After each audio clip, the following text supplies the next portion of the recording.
Hər vaxtınız xeyir. 14 iyun 2025-ci il tarixində görüşürük. Azərbaycan bugün İranla quru sərhədini müvəqqəti olaraq açdı.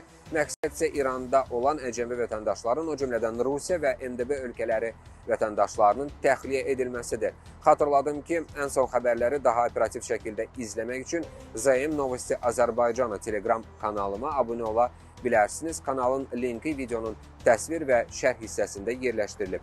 İndi isə keçək əsas xəbərə. Məlum olduğu kimi, İsrail-İran qarşıdurması fonunda bir sıra xarici ölkələr Azərbaycan hökumətindən öz vətəndaşlarının İrandan vətənlərinə qayıtmasına şərait yaradılması üçün xahiş və müraciət etmişdi. Bugün səhər saatlarında Astara sərhəd keçid məntəqəsi açıldı və ilk avtobus xarici vətəndaşlarla birlikdə Azərbaycan ərazisinə daxil olub.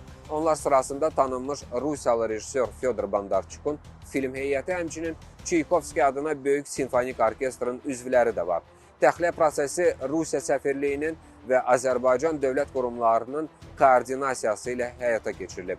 Rusiya Xarici İşlər Nazirliyi Azərbaycanın bu humanist addımını yüksək qiymətləndirib və rəsmi təşəkkürünü də bildirib. Sözsüz ki, İranda vəziyyətin qeyri-sabit olduğu dövrdə Rusiya vətəndaşlarının təhlükəsiz təxliyəsi üçün Azərbaycan əvəzolunmaz dəhliz rolunu oynayır. Geosiyasi baxımdan bu addım Azərbaycanın Cənubi Qafqazın stabil və strateji tərəfdaşı kimi bir daha təsdiqləyir. Bəs təxliyə prosesinə gəlincə isə qeyd edim ki, növbəti qrupların da sərhəddən keçməsi gözlənilir. Yeri gəlmişkən 6 Qazaxıstan vətəndaşı da İrandan Azərbaycana təxliyə edilib. İran ərazisindən çıxan əcnəbilər Bakı vasitəsilə ya birbaşa ölkələrinə qayıdacaq, ya da Azərbaycanda qalacaq. Ekspertlər deyir ki, bu hadisə Azərbaycanın regional sabitliyə verdiyi töhfənin insani dəyərlərə önəm verdiyini və qonşularla dost münasibət qurmaq siyasətinin növbəti nümunəsidir. Bir sözlə, Azərbaycan bu hadisə ilə bir daha sübut etdi ki, təkcə enerji və nəqliyyat layihələrində yox, həm də beynəlxalq humanitar əməliyyatlarda etibarlı tərəfdaşdır. Lakin bir daha xatırladım ki, bu quru sərhədlərin müvəqqəti olaraq açılması demək idi və hazırda quru sərhədlər hələ də bağlı olaraq qalır.